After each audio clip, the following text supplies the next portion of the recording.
I have a story to tell everybody. He has a story to tell. Thank you. Go ahead. Good job.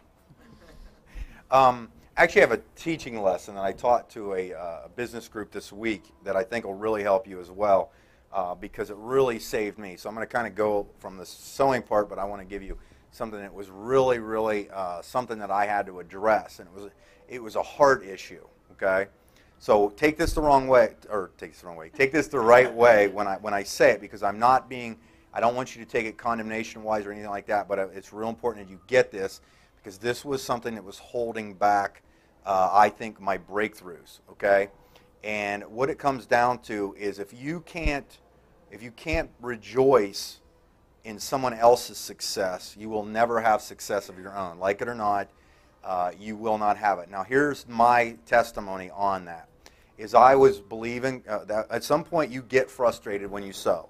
Okay, just like it or not, you will come into times where you have to make your stand in faith, and you'll find out when it's only the times of pressure that finds out if you're going to make a diamond or you're just going to stay at coal. Okay, that's the only time, is it has to be the pressure that comes against it. Now, what had happened with me is I had been sowing diligently and I didn't see any breakthroughs, and here I was driving through the New Albany neighborhoods to look at all the big houses, right? And guess what I was wondering? Guess what I was wanting? Go ahead. The big house. Thank you. Very good. You guys are paying attention. I wanted the big houses, and I was driving through there. But at one point, I remember driving through there. After driving through there, I started to get my heart started to become hard and condescending almost, to the point that I was becoming bitter towards those people that had these nice houses, okay? And I didn't realize it was happening, because when you're deceived, you don't know you're deceived. Well, I remember pastor was up in front of the church, giving his normal, you can win speeches, and you can sow, and you can succeed. And I remember sitting back there one time, and I got my arms crossed. I'm like, man, I am so tired of hearing about his prosperity. I mean, if he says one more time about sowing and you're going to win, I'm going to throw up. I mean, I was sitting there, I was really getting like, why does he have why me? Why does he have a big house? Why does that guy have a car and I don't? Why is my van door falling off? Why do I only have a van that has wood paneling that only one door opens still?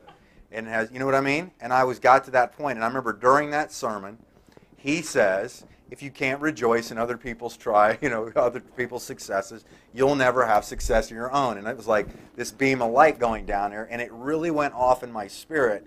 And the reason I taught this to my leadership group this week was I did this huge seminar down at the Hilton Hotel.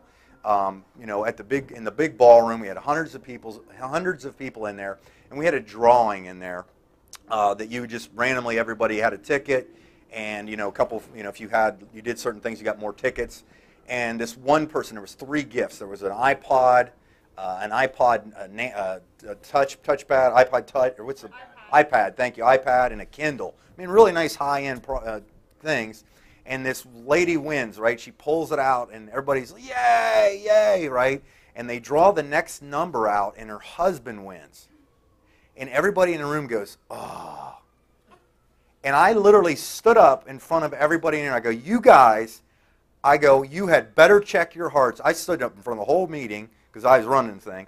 So you guys better check your hearts. This whole weekend was all about leadership and winning and everything. And right now, it literally grieved me deep. And I taught on that on a couple conference calls this week because a lot of times your prosperity is being held back because it says jealousy and envy are sins, right? And yeah, thank you. You will never ever get something that you totally are against. You know what I mean? Like, it cracks me up that people in society these days, they work for what? Money. Thank you, money. But then they're poo-pooing everybody that has it, right?